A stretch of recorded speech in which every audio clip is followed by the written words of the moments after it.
Production and distribution of City Club forums on IdeaStream are made possible by the generous support of PNC and the Raskin Family Fund, with additional funding from Robert Conrad, Cleveland State University, the Chautauqua Institution, the Cleveland Clinic, and the United Black Fund of Greater Cleveland, Incorporated.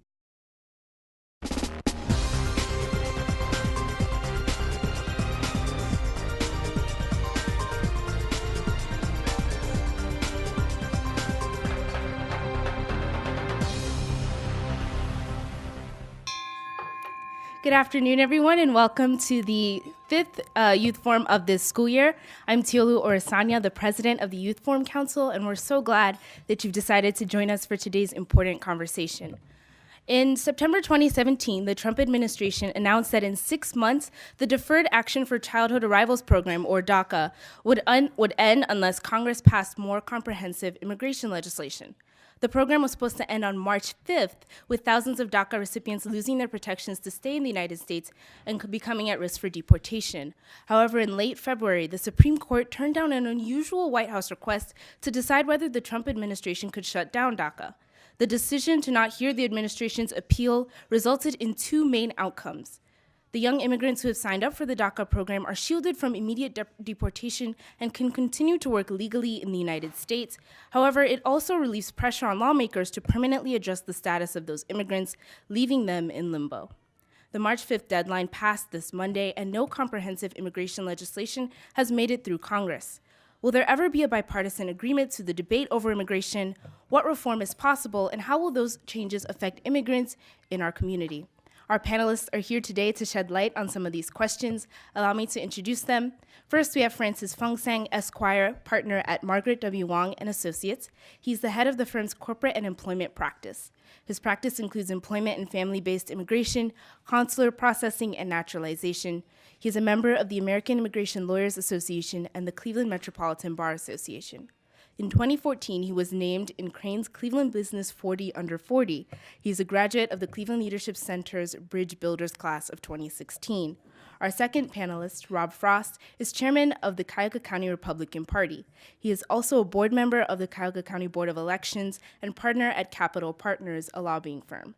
He is a former city councilman from the city of Rocky River. And finally, Chrissy Stonebreaker Martinez, the co-coordinator at the Interreligious Task Force on Central America. The IRTF is a Cleveland-based interfaith group that promotes peace and human rights in Central America and Colombia. In addition to the IRTF, Ms. Stonebreaker Martinez serves on the executive committee of the Disciples Peace Fellowship, the National Council of the Fellowship of Reconciliation, and as chair of the Northeast Ohio Fair Trade Network. Here to guide our discussion is senior at Hathaway Brown and Youth Forum Council Secretary Isha Lele. Isha, I turn the forum over to you.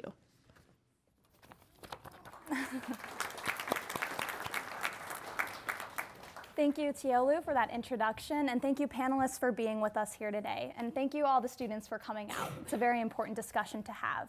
And before we begin, I'm just going to ask an icebreaker question to really get the sense of how important the conversation on immigration is in this country. So if anyone in this room knows or is related to a naturalized citizen, please raise your hands. If you look around you, you can see that that's almost everyone. So the conversation on immigration is crucial to have. So panelists, let's move to our first question and get right into it. So DACA elapsed this past Monday, meaning the federal government will stop providing the 2-year licenses for illegal immigrants brought here as children. So in your guys' opinion, how do you think the average American citizen's life will change if all the dreamers are deported? Rob, we can start with you. Sure. Well, we're a nation of 320-some million people. We're talking about maybe 1.8 million young people who were eligible for DACA, about 700,000 who received deferred action. It won't directly impact a lot of people. What will happen if we lose the value that immigrants bring to our country, though, is immense. Immigration continues to replenish the vibrancy, the innovation, the entrepreneurship of this country. We need to be encouraging legal immigration. We need to be reforming our current immigration system that doesn't make a whole lot of sense. And so the one place we see a lot of agreement from people is that what we've been doing isn't working well. And so if we continue to leave it broken, which is what deferred action did and what the current failure of the Congress to act has done, if we continue to just leave it broken, we're going to continue to flounder in the area of having a common sense working system of immigration that would be healthy for this country. Francis. Well, so right now there are approximately 800,000 approved DACA recipients, and that's a large number, and most of them are under the age of 30 as of the year 2012. So it's a younger generation, educated for the most part, going to school or graduated from school, and if they were not here in the United States, there's a significant percentage of our younger generation who couldn't contribute to the society and the economy. Now, just because DACA goes away doesn't mean that they're ineligible for any other benefits. So each person might have something else they might be eligible for, but DACA, they signed up for DACA in the first place because they probably weren't eligible for anything else. So it definitely needs some sort of fix to the system, hopefully some permanent solution for these DACA recipients. DACA, the effect of losing DACA on the recipients themselves would be going to a place where they might not know, being deported back to a place where they might not know, the language, where they might not know the social norms or customs to the extent that someone growing up there might. And in my case, I'm a researcher and advocate around Central America and Colombia specifically. And in Central America and Colombia, I know that there are many different push factors for people needing to be outside of their home countries. Those push factors include civil war, they include economic depravity, and a lot of those push factors have been influenced by the United States for decades. So we know that, for instance, in Honduras and Guatemala and El Salvador,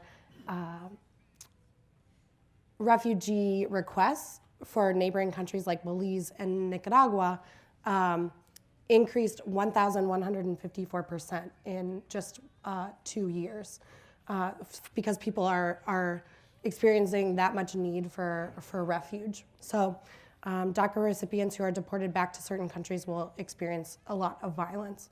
For the United States, losing DACA recipients would mean losing a very integral and diverse fabric in our community, an integral and diverse fabric that contributes heavily to our economy. DACA recipients and undocumented and documented immigrants alike pay sales taxes, property taxes, income taxes. So it would be definitely an economic disadvantage as well. So on the debate of whether to have DACA or not, which is what you were talking about, maybe a broken system and a way to fix that, as Francis mentioned, does providing DACA in general terms decentivize legal immigration, in your opinion? And Francis, we can start with you from a legal standpoint. Well, DACA was intended to be a temporary program. It wasn't intended to be permanent. But in 2012, there was no immigration reform. Congress couldn't get anything passed, so President Obama came up with this temporary program. Now, it wasn't intended to be in place forever, and hopefully the DREAM Act, which has been around for more than a decade, would get passed in the meantime, but so far nothing has happened. So, I mean, I feel like the current system, DACA system, we should continue the program until some permanent solution comes up. Otherwise, you have everybody sign up for this program, they're fingerprinted, they're registered with the US government, and if you take it away without some sort of permanent solution, then they go into some gray area, subject to deportation or something worse. Chrissy? Yeah. My aunt, my family is from Colombia. I'm a first-generation US born citizen. And my aunt waited from 1997 until 2013 for her visa into the United States. She had family here, she had proof that, that she wasn't going to be a burden on the economy, right? That's 16 years. if a child is waiting in economic insecurity or in a violent country and they're waiting 16 years, that's their entire lifetime, right? If a minor is waiting 16 years for a quote unquote legal solution to a relief on their problems, then we're really just dooming them for failure, right? For vast insecurity. So DACA and relief for dreamers is a fix for a very, very problematic immigration system on the whole, right? But we're a country that has often been said to really care about our children, right? Or to care about the children of the world. And as that, removing DACA would negate that type of value that we've promoted. So before asking Rob for your opinion, I wanted to mention that in January 2018, a CBS poll released that 70% of Americans allegedly support DACA, but there is no action in Congress, a lot of what you guys were talking about. So from a political standpoint, why is Congress not taking action on what seems to be something that all Americans agree on? Sure. A couple of things. One, when you ask Americans an idealistic question, you're going to get an idealistic answer. And so people want to be caring, they want to be helpful, they want there to be a solution. That's true. You get down to the details of what the solution might be. And we did hear Chrissy talk about some of the push factors, why people want to emigrate to this country. And one of the real driving ones, economic opportunity here, economic need where they are in another country. Well, we currently take in about 1 million immigrants per year. We have maybe another 4.5, 5 million who come here on a temporary basis. But you have 3 billion people in the world that live in extreme poverty. So 3 billion, that's with a B, that's 3,000 million. So if we had any sort of reasonable solution here where people said, well, maybe we need to double the amount of people we can take in or treble it, we're still not getting to the issue of the problems that there are in other countries. So yes, we want people to have that opportunity to come here, but not everyone is able to come here. What we need to be as a caring member of the world, a caring nation, is what are we doing to support and promote development in other areas as well. That's separate from the immigration problem. Let's get back to the immigration problem, where we are and what needs to be reformed. You asked the question initially whether a solution to DACA would be something that would not incentivize further illegal immigration. Because what happened here, for whatever need, maybe it was economic need, dire straits or political strife where the parents of these children were back when these children were minors in their home country. But that drove the parents to come here, not legally, not according to the proper rules of obtaining a visa and maybe even becoming naturalized, but they came here regardless. These children were brought here by their parents. If we take action now, because we understand that those circumstances weren't the choice or fault of those then young people who are now varying ages up even into their 30s, we want to do it in a way where we don't make it worse and have that same cycle start over again. And I think that was part of the root of your question. And that, I think, is why what President Trump proposed was, if we're going to solve this, let's have 4 pillars to the solution. Let's make sure that in addition to going beyond just those 700,000 or 800,000 or so who receive deferred action, let's secure the border, more ICE agents, more border and customs agents, more immigration judges. Let's better use technology. So that was pillar 2, is better border security. Pillar 3 is end the visa lottery system. Let's address the backlog we have on the merit system, where if there is a real economic opportunity here and a real benefit to our country, let's maximize that. Let's look to have people coming who are going to be able to contribute and assimilate into and contribute to our society. Because the whole idea of people needing refuge, of people needing even asylum, that's a different whole track than what we're talking about here, and just normal means of immigration. And then finally, restrictions to the family-based system of immigration, of saying, let's not expand this problem further to where, as it is now, if you have a sibling here, or if you have if the child is already here but wants to bring adult parents over, let's keep this to spouses and minor children. Let's have it where we're not making the problem worse by restarting this cycle and incentivizing further illegal immigration. So I think, to answer your question, a solution to DACA done properly with all 4 pillars would not further that cycle.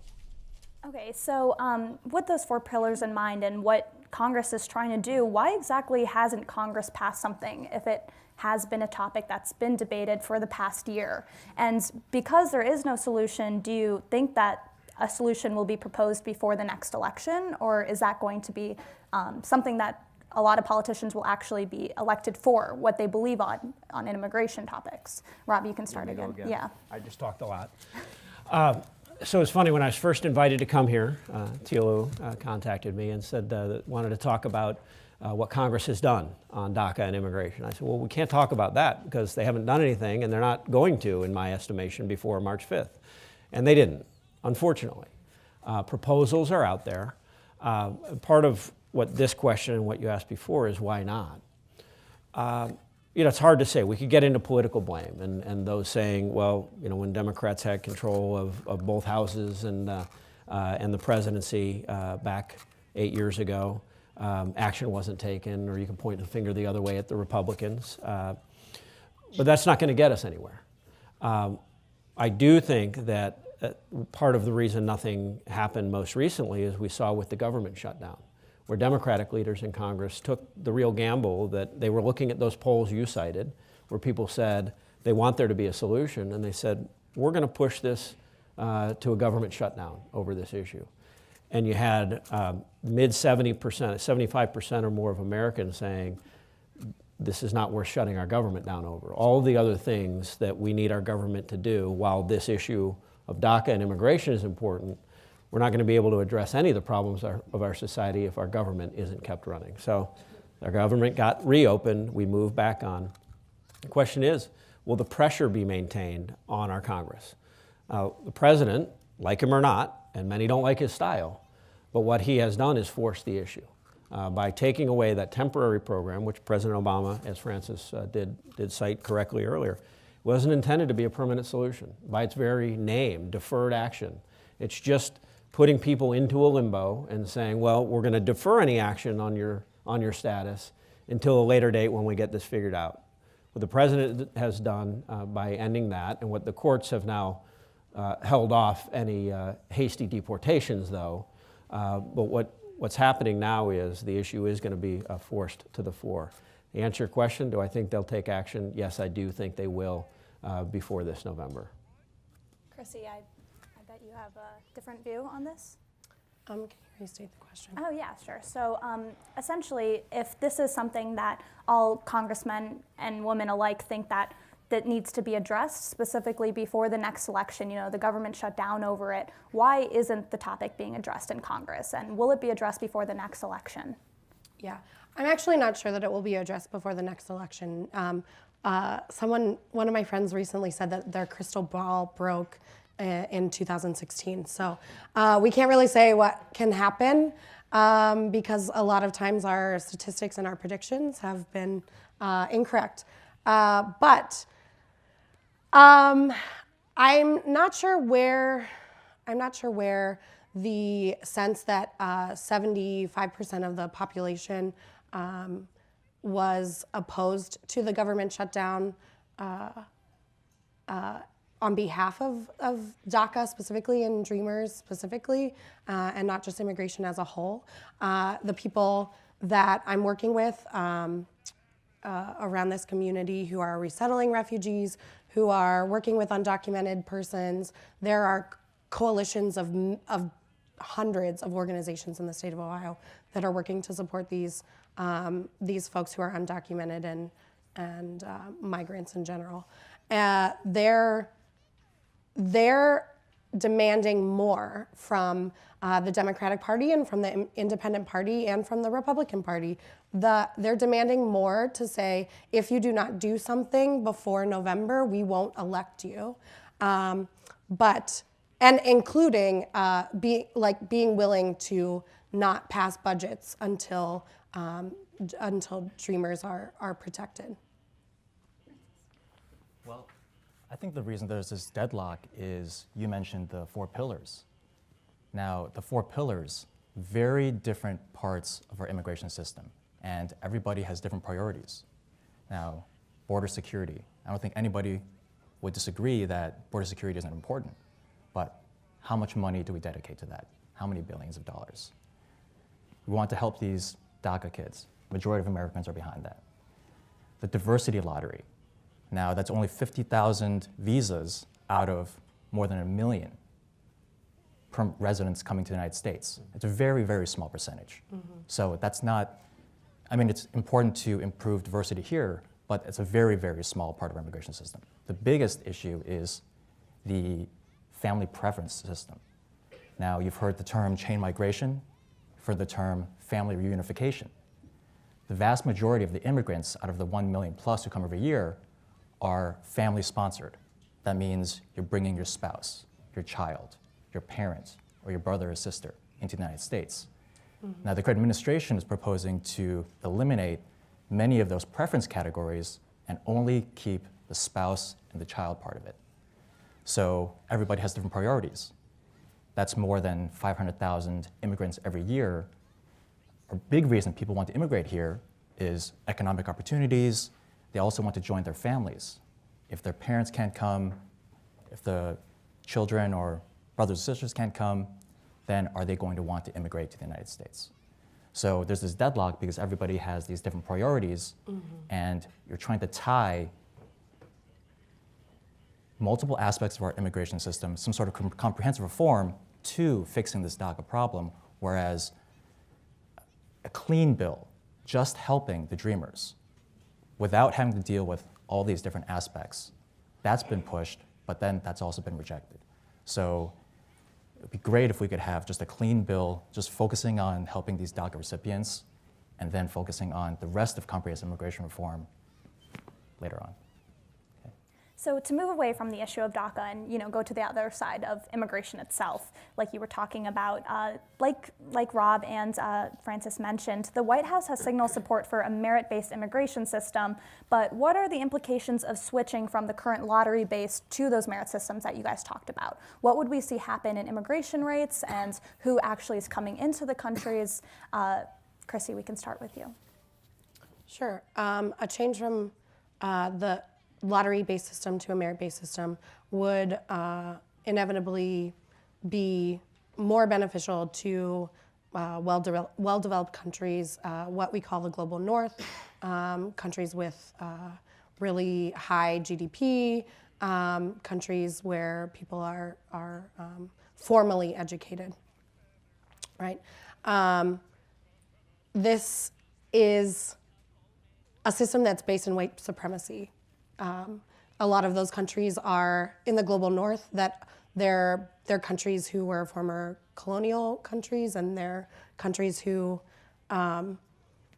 have been rooted in the domination system, right? A diversity lottery includes people, right? Includes the entire world, and so we would actually be getting people from diverse places, and when we have diversity and when we have integration rather than segregation, we're much more efficient and able to become creative innovators, and we're much more able to address problems that exist around the world, like water as a human right, or like gender and sexual identity minorities and their rights. We're much more able to creatively adapt to the rapidly changing world that is affected by this beautiful interdependence and internationalism and globalization. So Rob, obviously the White House has said its support for this system, but is the entire GOP and what you're familiar with also backing this program, or? Well, the party's not monolithic. You've got your separation of powers for a reason. And our members of Congress, our representatives in the House, our United States senators, they're elected to go there and be our representatives and to reflect what their constituents are saying from their districts, from their states. So I would not say that the party is in lockstep. What I would say is that there is broad support that we need to address comprehensive reform. And we're not going to get it. Francis, I take your point very constructively of what you're saying. If we could get a clean DACA bill of just doing that and move on, but unfortunately, the trust isn't there that there will be the cooperation on the next step. And so I think where the Congress is, if they're to get anything done, is those who have different interests want to say, well, if you're going to get that, then I need to get this. And that's where there is value to a merit-based system. It's part of what we do now. It sounds like in what you do, you work in that side of things, getting people those highly skilled work visas.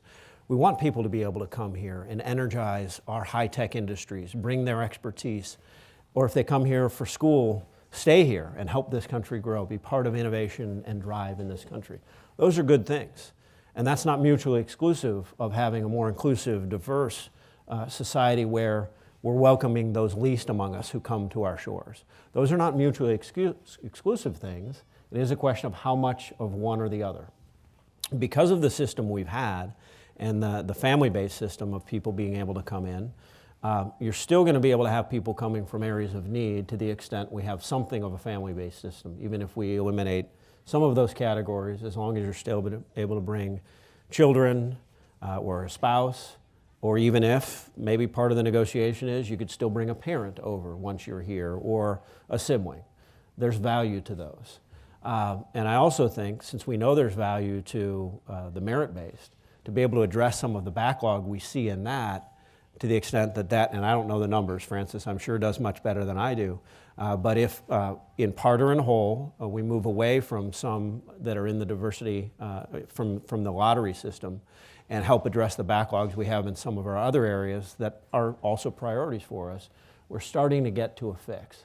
So I guess what I'm saying is, we've got to take all of this that we've talked about, and the leaders in the Congress, including Nancy Pelosi and Chuck Schumer, the minority leader in the House, and the minority leader in the Senate, come to the table, and they've got to make known what are their priorities in any fix. If we want to see a solution to DACA, if we want to see continuing to have families be able to be reunified through those who are here bringing relatives over, but if on top of that we recognize that border security is important, and we recognize that we don't want to further the problem, well, everybody, what are your ideas you can bring to the table? That's how our Congress is supposed to work.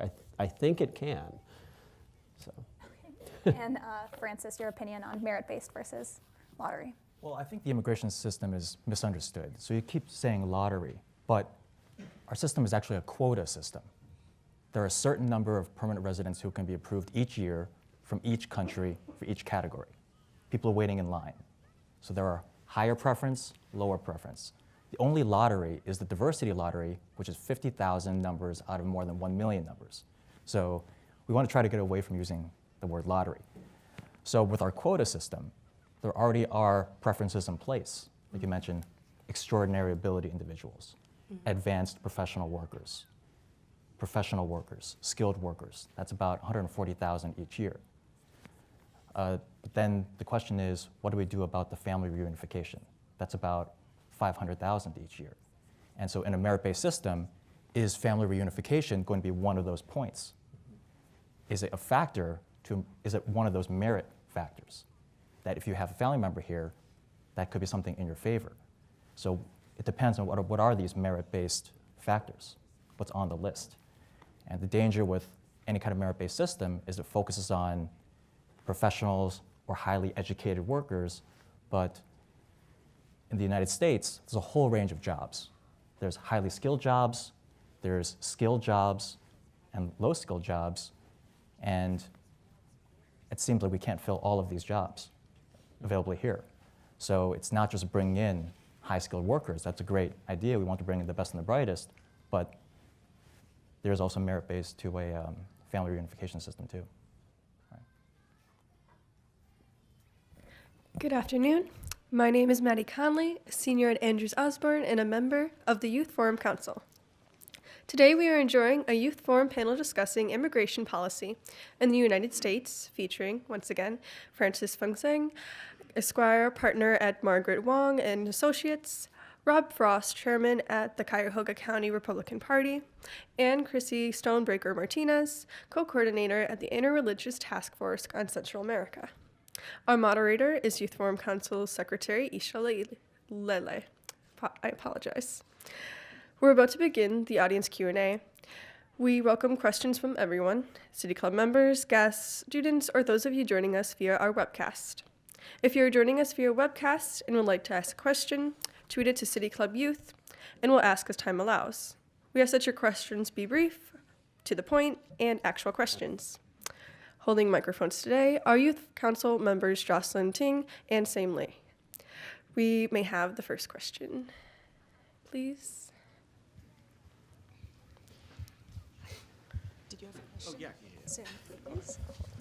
So my name is Christopher Serio. I'm an ESL teacher here in Cleveland, and one of the things that bothers me is if we look back at history, the United States is primarily responsible for a lot of the economic instability in Central and even parts of South America.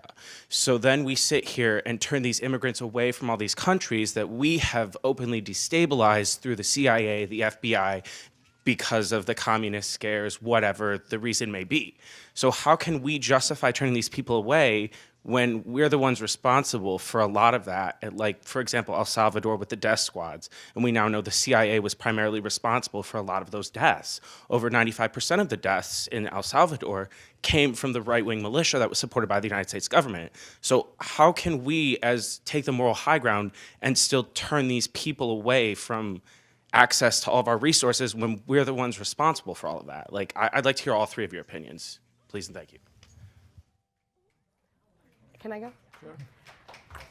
Thank you for your question. I returned from El Salvador at 1 a.m. this morning, and I'm getting over a sinus infection, so I'm sorry that I sound a little fuzzy, but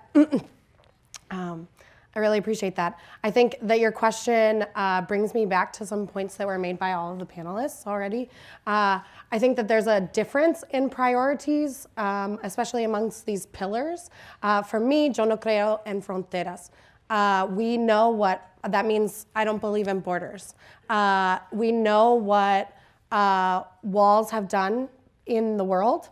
The most talked about in our school systems example is the wall in Germany. And at least the wall that divided East and West Berlin, people could talk to their siblings in parts of the wall at different parts of the time that the wall existed. But that wall separated families for many, many years, right? And the reunification of that community was particularly astounding. I spent last year in March in Palestine and Israel, and I went there specifically to study the similarities between that wall and the wall on the southern borders of both the US and Mexico Mexico and Guatemala. And these walls are not going to stem any sort of migration patterns. A lot of studies have been done that say that people will still be coming to the United States whether or not a wall exists.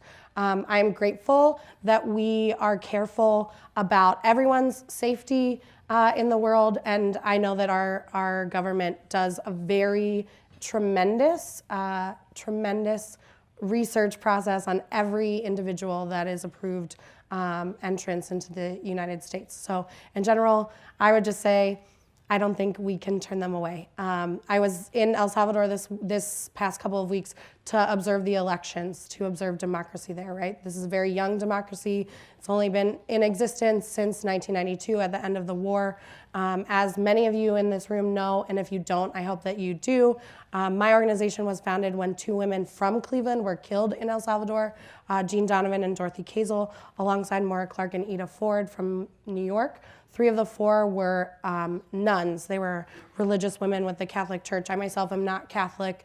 The Interreligious Task Force is not just a Catholic organization. They're all faith and no faith simultaneously. But these women would have hated the fact that 75,000 people, mostly indigenous, were murdered alongside of them in a country with less than 7 million people. And that none of those people's faces were on the front page of the New York Times or the Cleveland Plain Dealer like they were. They were writing to President Carter and saying, my father is a military contractor, and I know that this plane is a U.S. plane that's flying ahead of me that has shot down 9 and 12-year-old children in my street because my father's the only team that works on that. Why is my government supporting this war? That was 1992 that war ended.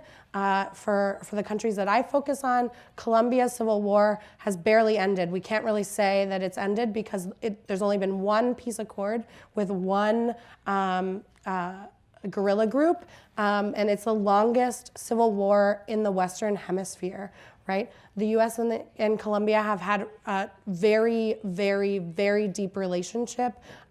It's one of the most stable democracies and one of the most stable economies, and yet it has more internally displaced people, 7 million internally displaced people in Colombia, over more than Syria, right? When we're talking about numbers and capacity, we know that there are very rural places in this country, number one. We know that we throw away 220,000 pounds of food every day, so we know that the capacity isn't making sure that people are fed. We know that we can't fill every job from low skill to high skill jobs. We know that it's really not, and we also know that we're only willing to accept 10,000 Syrian refugees when Germany was willing to accept, I think, maybe Francis can help me, 800,000. So I don't know why it's a question, but I don't think it should be. So is our current immigration system helping or hurting Central American and South Americans? And unfortunately, recently, it's been hurting. And two ways: disincentivizing asylum seekers and the TPS program. Now, TPS is temporary protected status, and that is to assist, if it's been designated by the US government, a country has been designated because of some economic disaster, environmental disaster, civil war, then people who are temporarily in the United States can be granted this temporary status and work and stay here, okay? It's not a permanent solution, it's also a temporary program. But many of these Central American, South American countries are part of the program: El Salvador, Honduras, Nicaragua. And the current administration has been looking at this program and has started to eliminate some of these countries from the list. Nicaragua was just eliminated, and there's talks about eliminating some other countries. Haiti was also eliminated recently, over the next year or two. Now, asylum seeking. You might have heard the past couple of years, tens of thousands of women and children were streaming from Central and South America across the border, Texas. Now, the administration has been constructing a lot of these facilities, detention facilities along the Texas border, housing women and children, and word has gotten out. The number of asylum seekers trying to get to the border have dropped substantially. So it's actually working. People seeking to avoid violence in their home country, gang violence, try to get away from a terrible situation in their home country, risk getting detained at the border, turned away, or just detained in the United States while they try to figure out the situation. So it's definitely disincentivized asylum seeking, and it's unfortunate that this TPS program is slowly going away. Great question, and thank you for it. The part of my answer, to contradict Chrissy a bit, as she said, I heard you say she doesn't believe in borders. I do. To be a nation, you have to have defined borders. You look up the definition of what is a country, and it starts with, well, a country is the people who occupy a certain amount of area on the globe. You got to know what that area is. You got to know what the borders are. If we want to continue to have a country that's the United States of America, or if someone wants to have a country called France or Colombia or anything else, you've got to know what those borders are to that country. Idealistically, I mean, we can talk about the philosophy of whether countries should exist in this world, but they do. And to have our country, we've got to know what our borders are. And then I cited the numbers a little bit earlier because the points you make, the moral case for immigration is a compelling one. But what the numbers will tell you is not everyone who's in need can come here.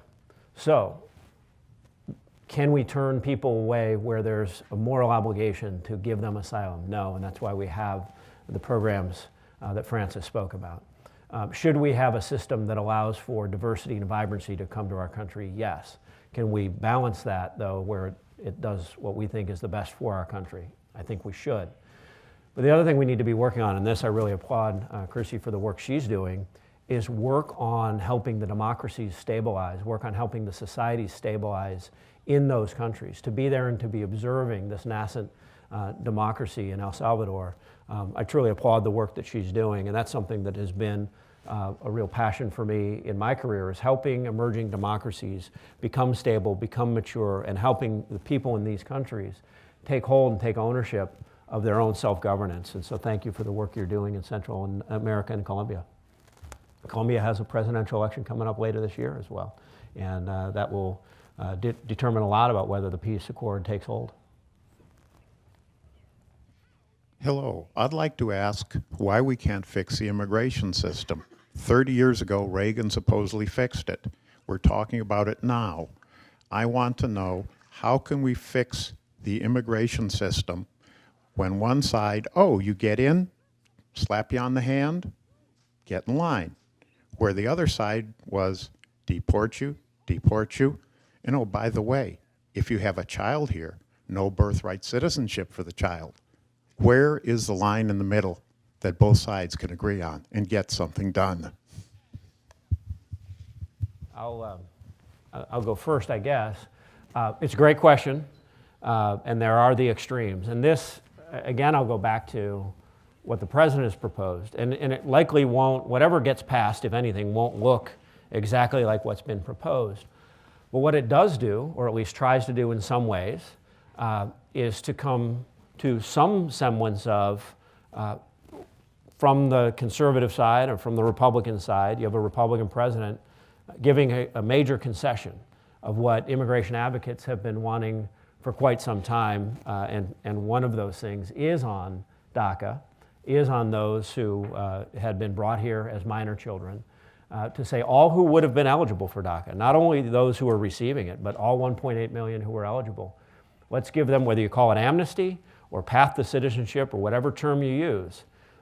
There are those on the right, there are those in the Republican Party who had sworn up and down they would never be supporting that. They were running for Congress to prevent so-called amnesty. Yet you have a Republican president proposing that as part of his overall reform. Now that's one measure towards the middle, while he is also saying the other things that inflame passions sometimes because those on the left disagree with him. But we need more of that. If someone disagrees, someone who wants to see that happen but disagrees with the other three pillars that he's proposed, let's see their proposal come to the table, because what I don't think we're going to see is just piecemeal one issue, DACA first, then border wall and border security, then deciding on whether we're going to have a diversity lottery or more on work visas that we use for the number that we have come in, and then a fourth that's going to determine what are we doing on family unification and family preference in our system. So I think the only way we get that middle road is for each to say, here's where my highest priority is, and here's where we can come to agreement and each give some. Good question. I hope it can happen. No, please. Well, I actually agree that there's so many different priorities in the system. The question is, what do you mean by fix? What are we fixing? And some proponents want to talk about border security. Some want to talk about these dreamers. Some want to talk about all of the 10 million undocumented people in the United States. What do we do for all these different categories? And everybody has different priorities. They can't agree on how do we help everybody. And so amnesty is a word that nobody really wants to hear because they're thinking it might incentivize future people coming to the United States. And so let's say if I set a deadline, if you came to the United States before this date, then you'll get this benefit. If you came after that, no benefit. Well, then what about 20 years down the line, maybe there's another program that comes along. So I don't think it's too simplistic to say, let's fix the system. We have to focus on certain aspects of the system. How do you want to reform it? And go from there. But we can't agree on our priorities right now.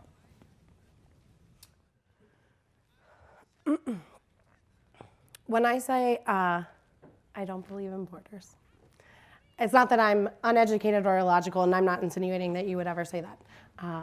But I understand that they exist, right? But there are countries that we're dealing with who have indigenous populations who don't actually have defined borders, right? Who have collective land titles. And your question was, why can't we fix it?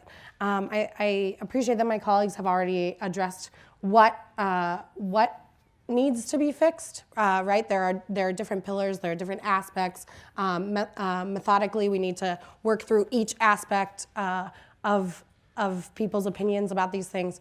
But think about what you're passionate about, right? You're all students, you're all hopefully going to be going into the workforce or into schools, and the best chance for you to be collaborative, to be creative, to be innovative, as I said before, would be to work with other people, right? And a lot of these pillars, the discussion about them is making us fear each other, fear other people, right? We are this rhetoric about militarizing a border when Central American and Colombian and South American immigrants are only a portion of the undocumented immigrants in this country, is all about profitization, I think, right? Building a wall along the US-Mexico border would create a lot of jobs, right? And a lot of people would get a lot of money for those contracts, right? I think that why haven't we fixed it yet is because because there are too many people profiting off of the system as it is right now.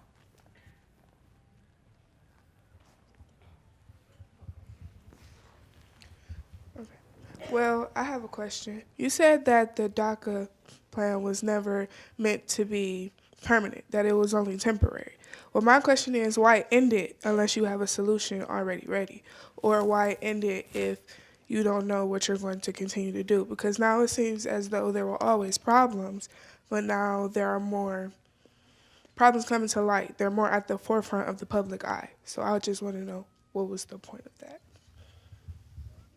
And I think both Francis and I talked about the temporary nature of it, and Chris, you may have a comment as well, but for me to go first, if I might, I think it's a great question. The only problem with it is you're so logical, and many times the people leading our government don't behave logically. So yes, it's a great question. It does seem that President Trump, who made the decision to end that temporary fix, had a proposal in mind, and he has proposed that. And apparently he felt the best way to get action on it was for there to be a deadline. Now that deadline has come and gone, but of course with the courts stepping in essence, that deadline's been extended. There is still time now for work to be done. We need the Congress to act. So that was the strategy that President Trump decided was best, was going to end this that was meant to be temporary, that we all see was meant to be temporary, and I'm going to propose what my solution is. And then the Congress needs to take action. Beyond that, I'll turn it over to Francis. I do think a transition is important. So why would you just end a program if you say that, well, we want to fix this program, have a pathway to citizenship or some sort of permanent solution, and then we just end it without any kind of transition? That doesn't really make sense. So this March 5th deadline was supposed to push all the parties together, try to come up with a solution, but that hasn't really worked out. Now, it so happens that the federal court in California and New York have granted a preliminary injunction to keep this current program in place for people who are currently approved. They can keep renewing their DACA until something gets fixed, until this whole process goes through an appeals court. But I do think it's important to not leave them in the wind. So we want some sort of permanent solution, and we should continue this temporary program until that solution is reached. I agree. Your question is very logical. We need a temporary solution until we have a permanent solution. As I said before, 16 years might be your whole lifetime, right? It's a really long time. Any day that DACA recipients are denied their benefits of being DACA recipients, any day that they are facing deportation means that they're probably less focused on their school work, they're less focused on their jobs, and they're more worried about their families, right? It creates this stress, right? A lot of us feel stressed based on the identities that we have and that we hold in the world. It creates a stress on a person to really, to be in limbo, right? We're using people as political bargaining chips, and that's really unethical, really unethical. All right, over here. Okay. Name's Tyree, I come from Shaw High, I'm a senior. Just a quick question that I had and thought about. So there are people in other countries that look at America as the golden city, that will come here and work for what they can't get at their own hometown. But yet, like she said, I do not believe in the border. But I want to ask is, why do we have these borders and why do we have these limitations for people who would do anything just to be reconciled to this country? They would do anything for it. They would even come here illegally just for the freedom that they could not have. Any limitations that they had in their country, they're now trying to see to get it here, but yet we're blocking them from getting there for whatever reason. I just want to know why.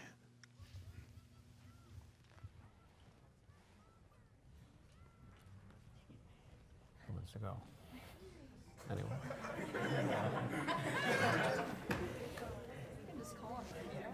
You can call on one. Sure. Okay. Well, Rod mentioned before, I mean, each country is its own independent country. There's sovereignty.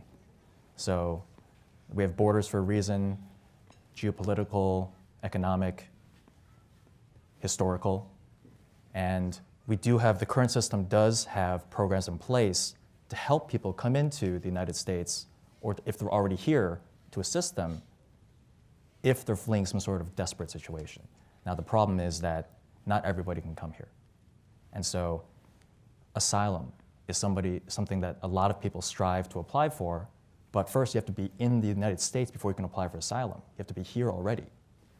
Or you have to be at the border and be paroled into the United States. So, and even then, just because you want to apply for asylum doesn't mean you'll be approved. It's a very high burden. You have to show that you'll be persecuted if you go back to your home country. So, and then we have the refugee program, which was intended to help people who are impoverished or have a very serious situation in the home country, but we have a certain limit each year, okay? Less than 100,000. And so not everybody can come. And the fact is that the majority of our immigration system is based on sponsorship. Do we have a family member here who can sponsor? Is there an employer here who can sponsor? Diversity is just a very small part of it. Refugee, very small part of it. So until we can actually change our immigration system, which hasn't changed in decades, I don't think much is going to change at all. Go ahead. No, go ahead. The Universal Declaration of Human Rights was signed after World War II, and it's part of the United Nations, right? And it says that everyone has a right to a nationality and the freedom to change it. And that's a universal human right. Everyone has the right to a nationality and the freedom to change it. So borders exist. But if we all, in theory, should have this right to a nationality and the freedom to change it, then we might have a situation where people aren't just coming to the United States, right? Or they're not just coming to Germany, or they're not just coming to Canada, or they're not just coming to wherever.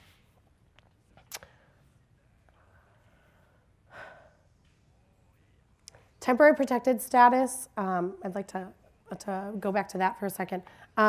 There are people who have been in the United States, 200,000. The largest amount of temporary protected status people is from El Salvador. There are 200,000 recipients of people who have temporary protected status from El Salvador. And that's from the late 90s. So the people who have that status have homes legally. They own homes, they own businesses, they have US born children, many of them, right? And so whether or not there's still a need for the people who were granted temporary protected status in the past to fear for their lives back in their countries, it's been so long that there has been a need that they've established, people go on with their lives. They've established themselves here, have made communities here, have built businesses here, have been invested in other businesses here. This temporary idea with both DACA and TPS is something that needs to become a permanent solution in itself, right? We offer a temporary protection to people based on a natural disaster or a social political crisis, and then we have to grant those people, I believe, we need to grant those people a way for a permanent option because of the implications of building community, right? And unification, that sort of thing. TPS, universal human right. I think that the reason why we're having such a hard time with this is because we don't think that we have the capacity to really take on an influx of people. This idea of fear that I was talking about before, it's often this rhetoric that if we open the door, then people are just going to come flooding in.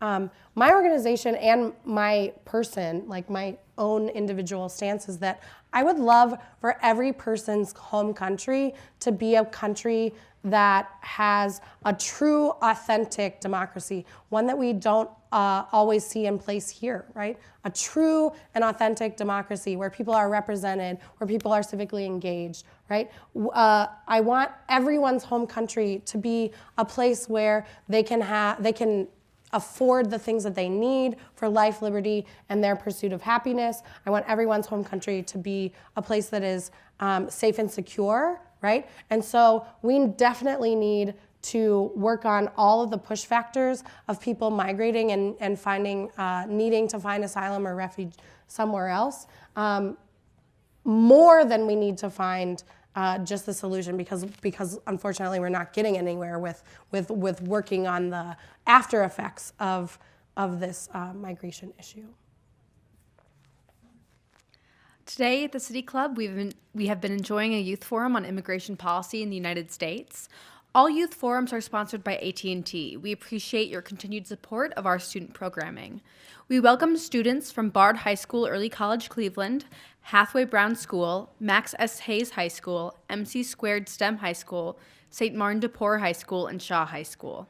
We thank you all for being here today. If you enjoyed today's forum, join us on April 18th for our last youth forum of the year on school safety. If you are interested, later today, the City Club will be having a forum on college tuition at the Happy Dog, moderated by Youth Forum Council President Tiolu Orasanya. And that brings us to the end of today's forum. Thank you, Mr. Fung Sing, Mr. Frost, and Ms. Stonebreaker Martinez. Thank you, Isha, for moderating. Thank you to our community partner, Global Cleveland. And thank you, ladies and gentlemen, for joining us today. This forum is now adjourned.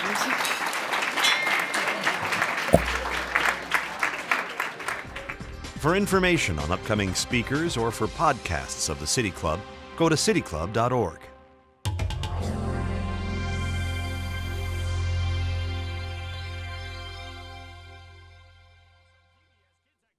Production and distribution of City Club forums on IdeaStream are made possible by the generous support of PNC and the Raskin Family Fund, with additional funding from Robert Conrad, Cleveland State University, the Chautauqua Institution, the Cleveland Clinic, and the United Black Fund of Greater Cleveland Incorporated.